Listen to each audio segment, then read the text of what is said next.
is a director who seems to understand what film can do and doesn't rely purely on dialogue. That's a very broad statement. I've only had the luck to work with 4, 5 or 6 directors who really, from my point of view, seem to understand film. David Cronenberg was a very particular case because I didn't know his work when I met him. I'm not attracted to horror films, and I thought of him as a horror film director. I know now that he's not a traditional horror film director, but his reputation was maker of films with lots of gore in them. I don't enjoy those films. I don't like the genre as such. So I went to my meeting with David not knowing any of his work, which was very cheeky of me, I think, and rude. But I didn't realise it at the time. I didn't think it was rude. Well, we met over dinner and we got on so well that he decided to ask me to shoot his film Dead Ringers. I knew, having read the script, although I didn't know David's films, I knew that this had every chance of being a very interesting and powerful film, which it turned out to be. His style was quite different in those days. It was quite, filmically, it was quite traditional. His films are always dialogue-led. They're films of ideas. This is incredible. I mean, it's not possible, is it? Practice goes on as before, except you're not there.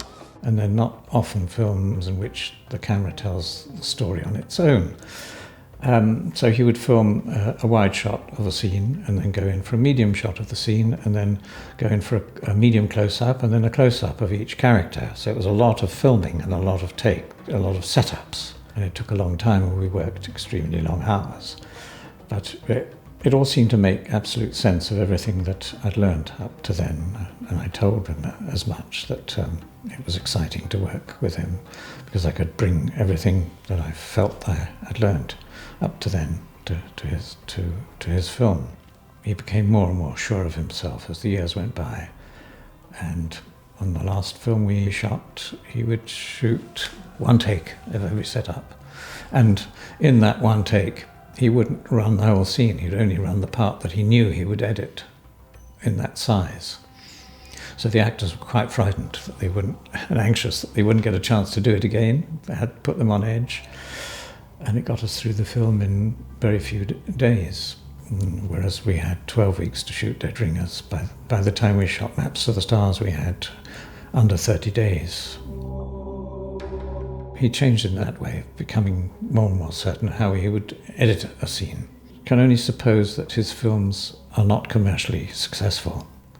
And at the same time, the budgets are not modest for a non-commercial film, because he likes to work with name actors who already an established reputation, a quality of course, but a name that might bring people in to see the film and will help finance the film. If the producers or the money men think the film is not going to make them a lot of money or no money at all, they'll want to reduce the shooting time to cut the budget down. I go and see the locations with him, but very often, because I don't live in Toronto, they're chosen already. Sometimes there's a choice, but very often I'm presented with the locations. Perhaps a month to find the crew and to look at the locations and get the feel for what I need to do on the film. We don't talk about how to shoot the film. We don't show each other references. We did so the first time I met him. I think we looked at a couple of films. He showed me The Fly.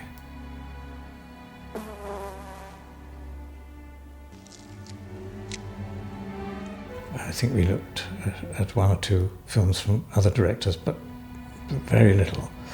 And since then we've not looked at films, and we haven't talked about references, and we haven't talked about how we're going to shoot the film, because what he says to me, very honestly, the day before shooting, he says, I still don't know what I'm going to do.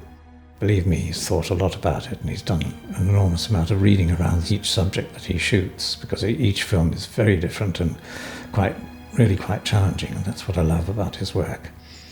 And I say to him, well, I don't really know what I'm going to do either. So we're both two men who don't know what they're going to do, but I also play a sort of game with myself, and I did in those days. I pretended that I'd never done it before. because I'm fearful of repetition and formulas.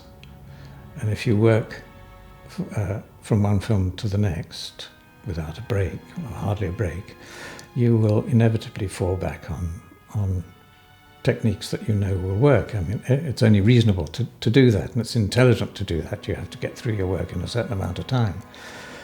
But I thought in those days that if I pretended to myself that I'd never done it before, I might find an original solution to each scene. I don't think it's necessarily worked that way, to be honest, but yes, that's how I approached each film, by pretending to myself that I'd never shot a film before.